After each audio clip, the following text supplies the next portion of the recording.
અરે આવો આવો જમાઈરાજ બેસો. તમારી દીકરીને કેડવાય હોય છે.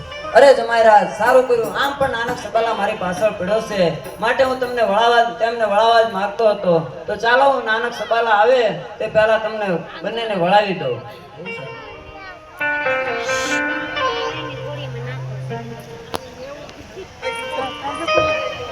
Eso oficial.